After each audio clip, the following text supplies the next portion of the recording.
So what's up, everybody? It's me, True Star Screamer. And yeah, I know it's been a while. What can I say, guys? Real World has completely overtaken me the last couple weeks. So I know it's been, about 10 to 12 days since my last video, and I am sure YouTube is absolutely hating me. So I am sorry. But it's good to be back, good to have a little bit of time to myself, and I'm here to mess with some plastic. You know what, let's get these out of the way. They look cool and all, but they're blocking my hands here. We are here to look at the Loose Collector Cabot Stone from Rob Liefeld Extreme Studios. This guy was a guy from Bloodstrike. He, for a while, became Bloodstrike. It's a Rob Liefeld character, and I did not pay for this figure. That's right. I got it from a Facebook group. Let's leave it at that. I had to be lucky to get him from a Facebook group. But, what can I say? I did not want to pay $75 for this figure, especially after my previous experiences with Loose Collector figures. Now, that being said, I'm going to go ahead and say this is a much, much better figure than any of the previous Loose Collector figures we have gotten.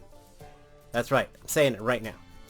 If this is what we're going to be getting in the future from Loose Collector, consider me impressed. Oh, come on, let go. There we go. There's a lot of really good action figure right here.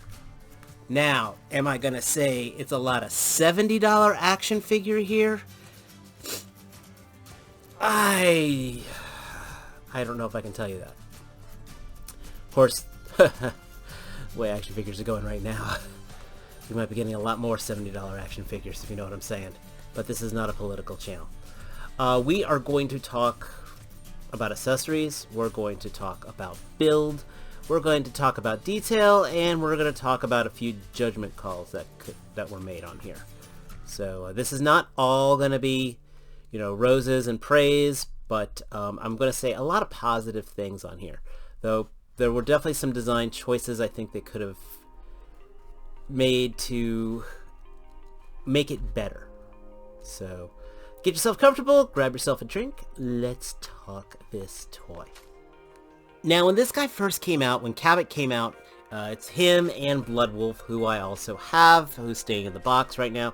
I'm not going to do the package on this one. One, it's a really, really, really big box, and I'll have to actually literally take away the display to look at the whole thing. Two, again, I know other people have reviewed this figure, so I'm not going to hopefully you can see that stuff on there, to be honest. This guy got on my radar. When I first came out there, I was like, I had no interest in him. I literally had just messed with the werewolves. I was not having fun with the joints.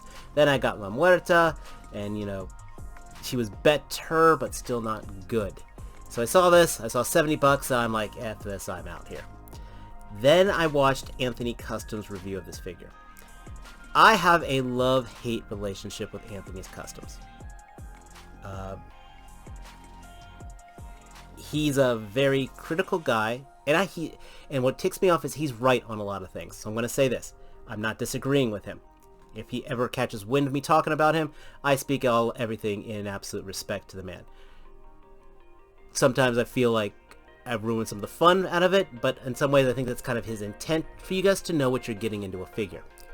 But the thing is, he gave this figure actually some very high praise, and to get high praise from him is a very difficult thing, so that's what put him onto the radar. So there you go. Absolutely the things I'm going to be saying. The joints on this figure. Absolutely buttery smooth. Again, compared to the werewolves, compared to La Muerta, the joints are much more stable on here. This is literally everything I was complaining about. All the previous figures are very much taken care of on this.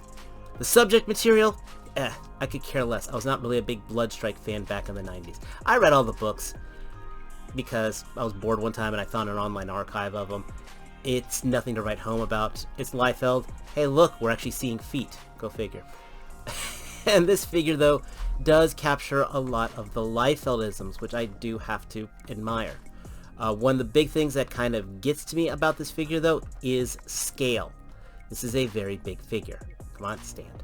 Again, I blame this one on the foam, not on the figure. But scale-wise, there's Condor. So, yeah. He is not your typical 6-inch scale figure right there.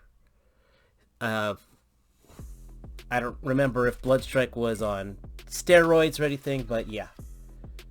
Again, there's Leatherneck. It's a big boy. Bloodwolf gets a little bit of a pass because he's an alien. So, would this guy have been my first choice for a Liefeld character? Not so sure. I probably would have done Chapel, personally, if I was going to go for an Extreme Studios character, but I'm not complaining too much. One of the problems, though, is this ponytail. It does get in the way of a lot of things, especially, you see these pegs on here with the weapon mounts. Weapons are pretty cool. I definitely want to talk about these. Much better than the La Muerta figure, because they actually have some paint on them. Not much, but they have more than hers had. It looks like it's a gray base plastic. Looks like it has some silver overtones. I like that the shells are painted on here. And this is a very Liefeldian overkill gun. Very, very, very much so. And then we also have 2 more rifles. Again, very Liefeldian, I guess you could say. Again, we've got the clips on them. See these holes on here? They'll match up to the pegs. And if you ever looked at David's comics, Cable and such, they always had their guns just mysteriously on their backs. Like, you never knew how they were on there, but they were just on their backs. The biggest thing is this ponytail gets in the way. So once you have the guns on there, since it's on a stiff plastic, you're never really going to have him turn his head with the guns on there because the ponytail is just kind of caught there. I think if the ponytail was a separate piece and pegged into the head, so you could actually kind of spin it around a little, that would have really helped out. Plus give it a little more dynamic, to have it blowing in the wind. I've got one of his gun hand on here. He does have some multiple hands. They do peg in and out quite easily, actually. I was very impressed with that. The vest here is floating. It does hinder some of the articulation. I will say that. I do like how it's just collapsed on the top, so in theory you could kind of push it off to the side to take advantage of some of the ab crunch. But I've seen videos where they remove the vest and they get better ab crunch out of it. I just don't know how to remove the vest unless you're supposed to pop the arms out of the sockets, which I don't want to take that chance. Again, he's got a pistol here. Holds it quite nicely. Got a big holster for it. He's got canisters, grenades, and stuff for weapons that he doesn't even use it for, but again, that's Liefeld. And it really hits that extreme look very well. The muscles are bulging. You got the veins on there. Got a nice ankle pivot on here. Big boots with steel toes that you rarely ever see. And he's got a knife.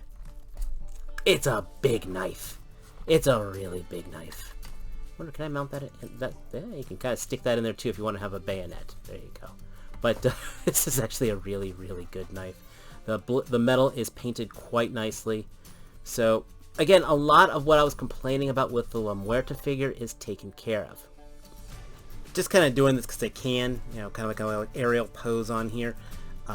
Again, not a big gun, holds on his back really nice. And that's also something I want to say. While this gun is big, it is hollow plastic, which is actually is working in its favor. These guns are lightweight, so they're big, and I can hold them up in the air, and I don't worry about them honestly causing the joints to fall. And again, these joints are great. I just kind of want to hold them like this just to kind of show I can get some kind of fun poses out of them, kind of some motion out of it. Oh, he does have an alternate head, which is the same ponytail, and it's got more of a grimace on here. So, cool-ish. Again, I think one thing that a lost opportunity would have been having these ponytails removable, and just kind of giving us a little more, not only dynamic for the look, but could have gotten the gun out of the way. But, yeah, I'm very, very pleased with this. So here we're trying with a Cosmic Legion. Still doesn't quite work for me.